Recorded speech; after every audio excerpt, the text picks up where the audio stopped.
Week 3 of the Diddy trial just exploded into overdrive, and after Kid Cudi's Bombshell testimony, federal prosecutors are dropping names like grenades. A-list celebrities who attended Diddy's infamous parties and allegedly helped cover up his crimes are being exposed one by one. T.D. Jakes, Ben Affleck, Usher, and even Robert Downey Jr. have all been named by prosecutors. But here's the kicker. The person allegedly responsible for bringing Diddy's empire crashing down has finally been revealed. Affleck actually recently walked away from J-Lo because these allegations were coming out. And isn't there even some concern that, or proof that Pastor T.D. Jakes? Well, I'm getting right there. So there's this big list that Diddy said, I'm not going down alone. Because Cat Williams went on a podcast a while back, and Cat Williams, who's a well-known comedian in the black community for a long time, he went on a podcast and basically just regurgitated all this information that was just so valid. And he said, all these people, he said, you got God on one side, and then you got the other side. And he said, the other side, they're all going down in 2024. And he mentioned that he was offered $50 million 4 separate times to join in with these Diddy parties to basically be sodomized. And he turned it down every time. To help his career. To help his career, to bring his career to the next level. You're on a raft. Yes. In the middle of the ocean. Right. You look in the water. That would make me give me so much anxiety. Oh, this is about to give you more anxiety. You look in the ocean, you see 2 people float. Oh, shit. You can only pull up one because that's how much room you have on your raft. You look in the ocean, you see Ben Affleck, and you see Diddy.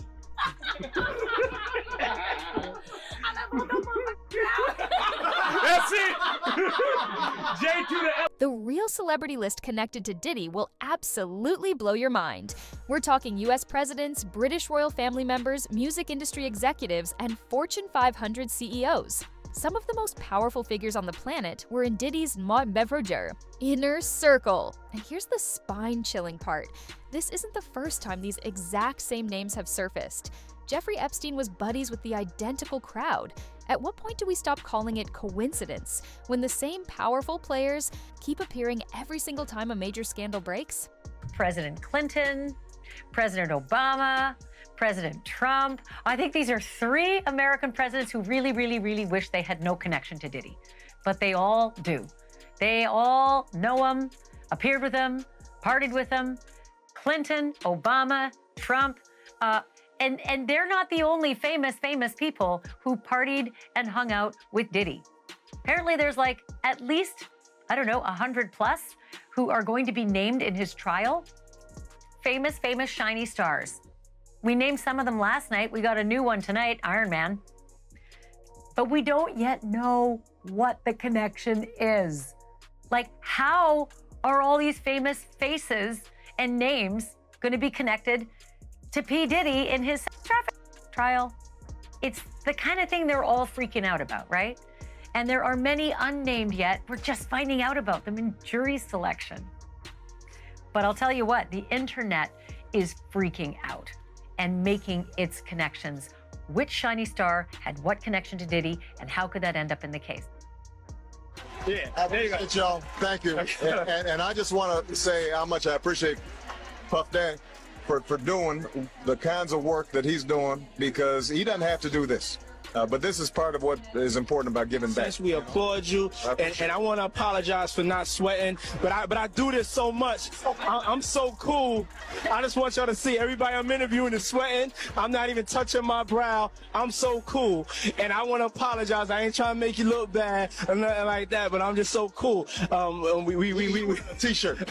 I tell you, if he was wearing one of those fancy designer clothes he's designing. The candidates are being asked about their own connections to or impressions of an array of celebrities, and with no explanation why, at least not yet.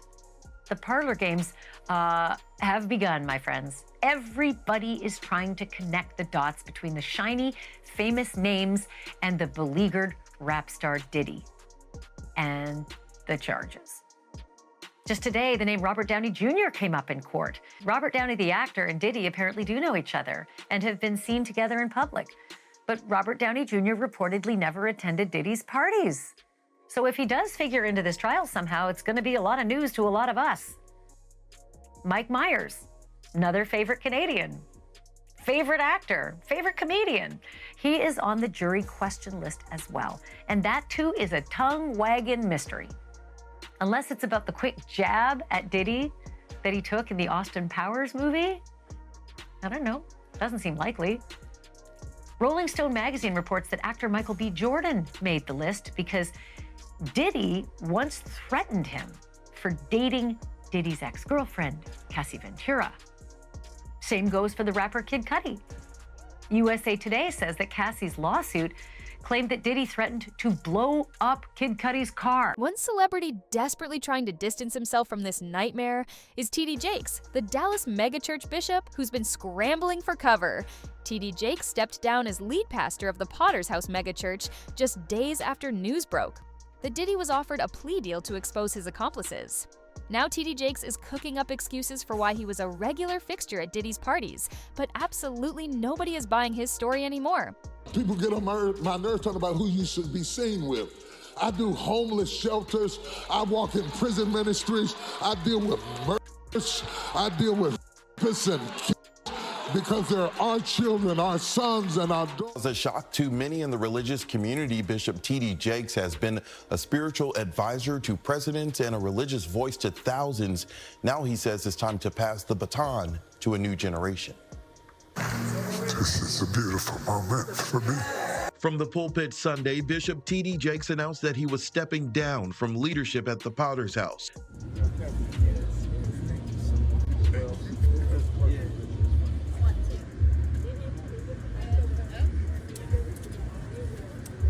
Cat Williams called out T.D. Jakes' hypocrisy almost a year ago and predicted he'd go down with Diddy, and now everything he said is coming true with terrifying accuracy.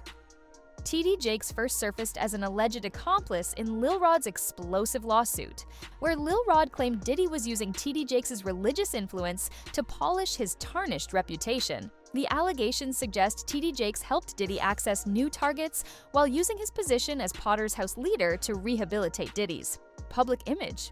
Watch as Cat Williams calls out Bishop T.D. Jakes, and watch as T.D. Jakes and Gino Jennings' response. I came in this business saying I was going to expose. When I talked about Michael Jackson, when I talked about R. Kelly, they canceled me for these things because why would you talk about another black dude? Race is not where the line is drawn. It's God's side and the other side. And we don't care nothing about the other side. Period. All of these big dick deviants is all catching hell in 2024. It's up for all of them. It don't matter if you Diddy or whoever you is, T.D. Jakes, any of them. All lies will be exposed. That's all. And anyone who takes that the wrong way, know why they take it the wrong way. Good, I'm good. I'm fine. I'm good because I know the truth. T.D. Jakes, do not speak against homosexuality. World-renowned Dallas pastor T.D. Jakes is named in a federal lawsuit against musician Sean Diddy Combs. It's filed by a producer that worked with Combs. It discusses how the singer planned to leverage his relationship with the bishop to soften the impact on his public image of Cassie Ventura's lawsuit. Ventura is a former girlfriend of Combs who filed her own lawsuit in November alleging abuse, violence, and sex trafficking. Could this federal investigation have come out of these private lawsuits? Oh, absolutely. If it involves sex trafficking or drugs or weapons or other illegal behavior. Lori Levinson is a former federal prosecutor. They've decided this is worth a lot of resources across the country. So once they've done these searches, they have evidence to follow up on. And if they've got it, they'll move on. Usher, Diddy's former protege, is also getting dragged into this mess. During last week's testimony, Cassie revealed how Usher witnessed Diddy's violent behavior multiple times and helped him cover his tracks. Don Richard, a former Danity Kane member, also testified that Usher saw Combs attack Ventura in 2010 at a West Hollywood restaurant. According to Richard's testimony, Mr. Combs struck Cassie in the stomach during what appeared to be a private conversation. She immediately doubled over and left the scene. Richard says she wasn't alone in witnessing Sean Diddy Combs' abuse. During her second day of testimony in the music mogul's federal trial, the 41-year-old described an alleged 2010 incident of Combs punching then-girlfriend Cassie Ventura at a West Hollywood, California restaurant and said Usher was also a witness to the event. During her testimony May 19th per NBC News, which had a reporter in the courtroom, she said, quote, Mr. Combs punched Cassie in the stomach.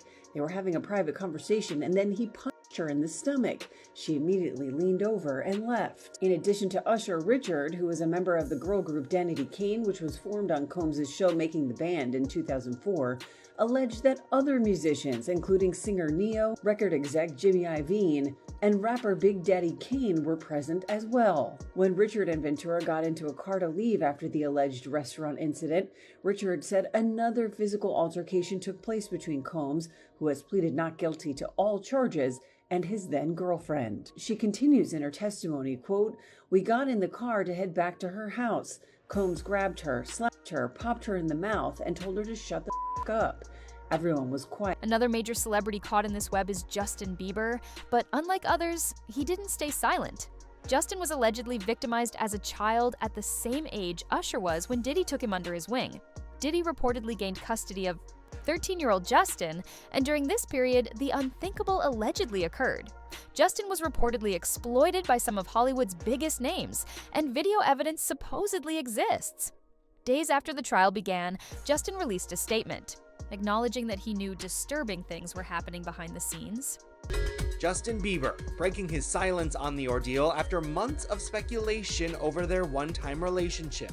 His rep telling ET, although Justin is not among Sean Combs' victims, there are individuals who were genuinely harmed by him. Shifting focus away from this reality detracts from the justice these victims rightfully deserve. Bieber's questionable connection to Diddy piquing interest online as the rap mogul's indictment for sex trafficking and racketeering charges, which he denies, made headlines. Old clips of the two hanging out while Justin was underage resurfacing. Let's just go get some girls. Let's go get some girls. Man after my heart, that's what I'm talking about. We hit him like this, so me and you walking, we hanging out, you know, a little later on the night after the Usher concert. There's also this old Jimmy Kimmel Live segment, adding to fan fears about what might have gone down with Diddy. Got me a Lamborghini. That's nice. I haven't gotten it yet, though. When is that coming, that Lamborghini? We talked about this last He time. had the Lamborghini for a day or two, and he had access to the house, and he knows better than to be talking about the things that he does with Big Brother Puff on national television. Oh, apparently not. Some things, everything ain't for everybody. This all comes as Bieber's followers are worried for him, the singer's erratic social media posts causing concern week after week, the Beliebers asking if what he's seen behind the scenes of the industry. Billionaire like Kanye and Jay-Z have remained eerily silent, though Kanye continues supporting Puff. Kanye was also named during trial proceedings. The question everyone's asking, was his silence because he was involved in the entire operation? Here's why Michael B. Jordan, Kanye West, and more celebrities were name-dropped at Sean Diddy Combs' trial. As jury selection in the mogul sex trafficking trial got underway May 5th in New York, NBC News reports prospective jurors were shown a list of more than 100 names of people and places that may be referenced during the trial, including actors Michael B. Jordan, Mike Myers, and rapper Kanye West.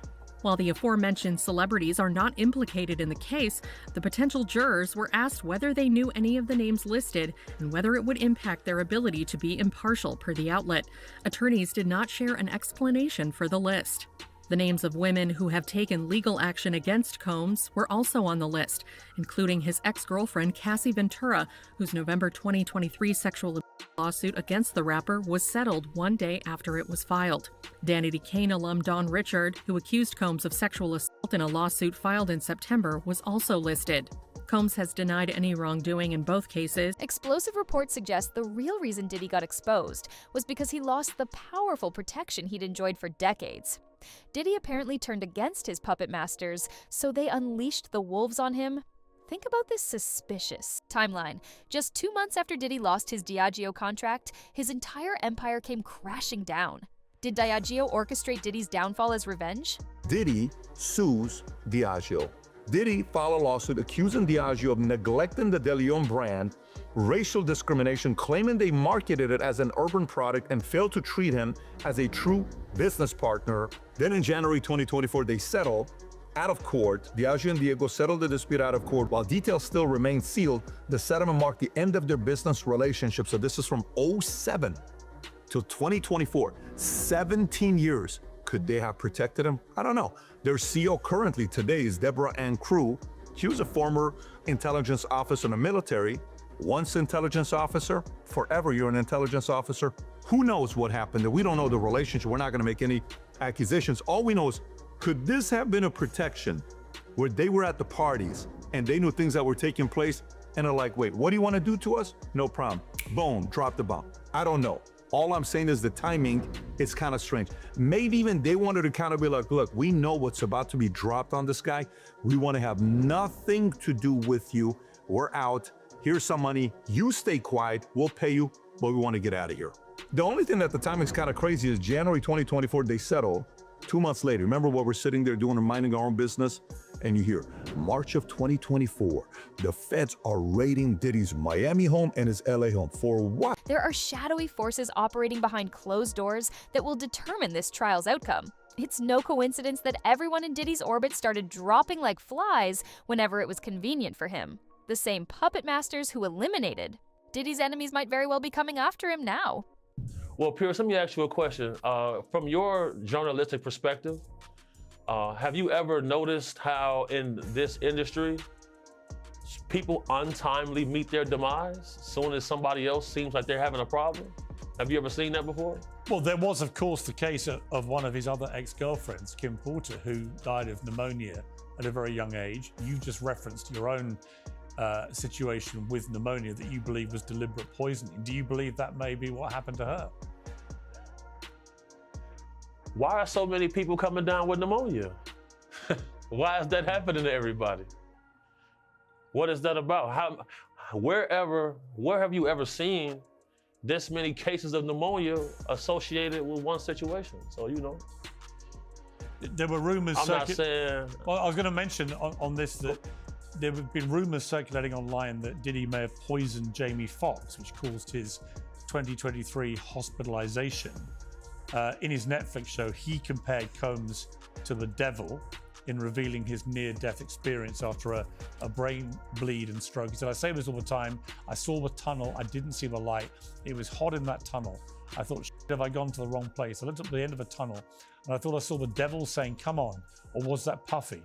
I'm effing around, but if that was Puffy at a flaming bottle of Johnson. Jamie Foxx dropped the bombshell that Diddy poisoned him, proving this industry is far more sinister than anyone ever imagined. Recently on the Joe Rogan Experience, Joe discussed the shocking allegations surrounding Diddy, and the revelations are absolutely mind-blowing. P. Diddy, why can't we get anything concrete? All we really have is the hotel hallway beat ass. That one is in the process. At least, I don't know. It's been but hold months. on. He's in jail. There's a lot going on. There's a lot of lawsuits. That one is like, we're going to find out. Yeah. Jamie Foxx just recently said that P. Diddy poisoned him. What? And that's why he got that stroke. I've heard that. He talked about it on stage. He said it? He said it. He got poisoned? He said it. He goes, I didn't have a heart attack because of the vaccine. It was Diddy shutting me up. See if we can find that, because he said it on stage. Diddy was poisoning people? Bro, I think there was some crazy shit going on. Like Cosby shit? Like drugging? Diddy wasn't even that big. I think it was could do it. There's alleged murder. There's a bunch of people that got pneumonia, a bunch of convenient people that died of pneumonia.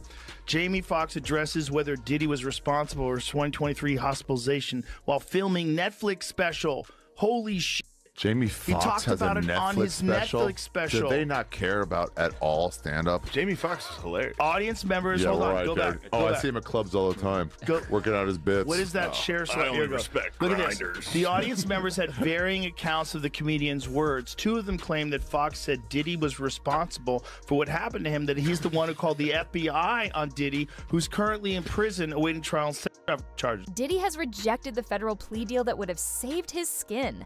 This deal required Diddy to admit guilt to crimes including trafficking, racketeering, forced exploitation, and drug charges. Diddy would have gotten a lighter sentence, but it looks like that ship has sailed. If Diddy goes down, he's taking everyone with him. Jay-Z, TD Jakes, Usher, and even Clive Davis could all end up behind bars if they're featured on the tapes seized from Diddy's Miami mansion. Last hearing before Sean Combs' trial starts, when he walked into federal court today, he appeared to be looking for his family. They've pretty much been at all of the hearings that I've been to, but there was no presence of his sons or his mother or his sister who had previously been at those hearings. So here's what came out of today's hearing. Number 1, the government acknowledged that they offered Combs a plea deal. Combs acknowledged he has no interest in taking that. They're going to move forward with the trial. They also talked about the jury selection process, which one legal expert I spoke to said is probably the most important thing that you want to pay close attention to before the actual trial starts. And thirdly, we learned that Combs will be adding 2 new attorneys to his defense team. And just to recap, Combs, who is 55 years old, could spend the rest of his life behind bars if convicted on sex trafficking and racketeering. He has pleaded not guilty to all charges. Major developments tonight involving the case against Sean Diddy Combs, what he decided in court today, and what this now means, the move coming just 4 days before his trial is set to begin. Here's Aaron Katursky. Tonight, Sean Combs makes it official. He's rejecting the government's offer to plead guilty and spare himself the possibility of a prolonged term in prison. When asked if he turned down the offer, Combs answered, "Yes, I do, Your Honor," as he stood in a baggy beige jail uniform. Terms were not disclosed, but prosecutors did say a plea could result in a shorter sentence for Combs than if he's convicted. The decision guarantees Combs will face trial beginning just 4 days from now that will test whether one of music's most prolific figures used his power, wealth, and fame to sexually exploit both women and men for decades. Combs has pleaded not guilty to racketeering conspiracy, sex trafficking, and transportation to engage in prostitution charges that accused him of coercing alleged victims into prolonged, drug-fueled sexual activity that he called freak-offs and threatening them into silence. Don Richard has delivered devastating testimony against Diddy, describing how he violently attacked Cassie right in front of her. Richard detailed multiple separate instances of alleged violence by Diddy. She claimed one incident occurred at a Central Park concert where she witnessed Diddy strike Cassie in the face with a closed fist. Richard joined Combs' group Diddy Dirty Money after Danity Kane disbanded. While on the stand, she told jurors that she saw Combs hit Ventura with a skillet full of eggs at his Los Angeles home in 2009. Richard testified per NBC News. He came downstairs asking where his phone was, and he threw her to the ground. He attempted to kick her. She fell to the ground and went into the fetal position, literally trying to hide her head. In addition to striking Ventura with the skillet, Richard said Combs put his arm around the singer's neck and took her upstairs before she heard glass breaking. Richard added, "I was scared for her. I was scared to do anything." Richard's testimony in Combs' ongoing trial comes 8 months after she accused the rapper in a lawsuit of subjecting her to years of inhumane working conditions, which included groping, assault, and false imprisonment. The lawsuit, filed in September, obtained by E! News, stated, Mr. Combs frequently held meetings with Ms. Richard wearing only his underwear, despite Ms. Richard's protests and repeated requests for him to put on clothing. In her filing, the 41-year-old also alleged that Combs ordered her to strip down to her underwear, made demeaning remarks about her body, and entered her dressing room unannounced while she was unclothed, and touched her without her permission under the guise of showing the stylist what to do. Gene Deal has corroborated these horrifying claims. Diddy systematically manipulated Cassie from the beginning. He started dating her when she was just 19 while he was pushing 40. Gradually, Diddy seized control of every aspect of Cassie's existence. Her clothing, her diet, her career, and even her family relationships. If Cassie didn't comply with his demands, Diddy would unleash violent punishment and threaten to destroy her career and home. If you don't think that dude groomed that young girl, took that impressionable young girl who wanted to be a star, who wanted all her dreams that she had to come true, and fed her drugs, fed her pills, fed her alcohol, and fed her mushrooms and things that she never took before to F her mind up, and then put her in a position that she thought that what little that she had, that she didn't want to lose it. If you didn't think that he did something and did that to her, bruh, I gotta say something wrong with you. Every time someone attempted to help Cassie, Diddy would intervene and shut it down. Even now, victim number 3, a woman named Gina, has mysteriously vanished. Gina was scheduled to testify about the alleged abuse, but now she's completely missing. And whenever these trials come about, the closer you get to the trial date, a lot of things start happening to remove people from the case that are going to strengthen the case for the prosecution. And I feel like we're watching that take place now. with one of the male sex worker guys who provided tapes to the feds. He's disappeared. And this is similar to what happened in the Tory Lanez case, where the bodyguard whose DNA was on the weapon, he disappeared. So I expect to see a lot of strange things take place. I expect to see the defense team do a lot of steps to lighten the image of Combs, and we've been watching that take place. From what you know about him, Sean Combs, obviously the perception of him has changed dramatically since these allegations were made and since he got charged. I mean, from everything we're seeing now, he seems a very unpleasant, nasty, violent piece of work. Is that a correct assessment? The assessment is going to be correct. So what I've learned is whenever you see a gentleman like this from affluence and power, whenever they have an addiction to MDMA or the drug ecstasy, they call it the love drug. So he's been doing this drug for over 20 years. So that's going to lead his view skewed when it comes to sexual activity. I believe it's helped turn him into a sexual deviant. These allegations paint an absolutely horrifying picture of what really happens in Hollywood once the cameras stop rolling. Behind the glittering facade of fame and fortune lurks a disgusting underworld where people are exploited, violated, and discarded the moment they're no longer useful. Now, here's Fox. Go ahead, Rob. What jurors heard today were tales of appalling physical abuse by Sean Combs as prosecutors portrayed him as a monster who controlled people and plied them with drugs, threats, money, brandishing guns during these on-camera sexual performances that he liked to call freak-offs. And in fact, jurors were shown for the first time today that horrifying videotape. Combs brutally beating, kicking, and dragging his then-girlfriend. And then a male escort took the witness stand, and he talked about how he saw firsthand that same young woman repeatedly battered by the defendant, who then tried to bribe a hotel security guard with a stack of cash to get rid of the evidence. In opening statements, what struck me was how the defense attorney openly admitted that her client committed domestic violence, but then tried to argue, well, that's not sex trafficking for which he's charged. Technically, yes, but it is an underlying crime in the racketeering case against him, which includes kidnapping, arson, sex crimes, bribery, obstruction, all part of this alleged criminal enterprise run by Sean Combs.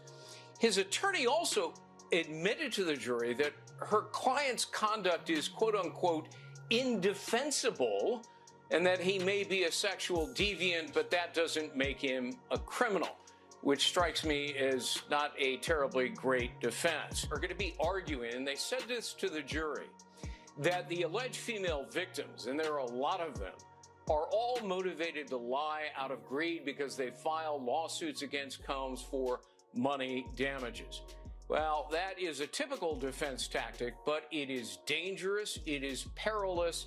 Jurors might perceive it as the lawyers re-victimizing the victims. Week by week, the Diddy trial is ripping away the curtain on a side of Hollywood that powerful people never wanted exposed. From megachurch pastors to music legends to billion-dollar CEOs, names are dropping and people are scrambling for cover. Let us know in the comments. Do you think this is the beginning of a massive Hollywood purge or just another high-profile scapegoat situation? Smash that like button if you made it to the end. Subscribe for more exclusive updates and hit the bell so you don't miss what happens next in this explosive saga